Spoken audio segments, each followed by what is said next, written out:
Krem. Tingnan niya, nadudulas ka na. Nadudulas-dulas ka na, babi. Tingnan niya. Haba na. Wala na natin kukitan to, be. Tingnan niya. Haba na, be.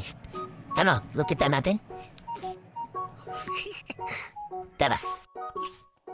Kapag mahaba na ang balahibo sa talampakan ng mga 4 babies natin, kailangan natin itong itrim.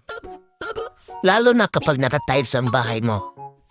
Pwede kasi itong magdulas at mapilayan pag tumatakbo sila o di kaya naglalaro.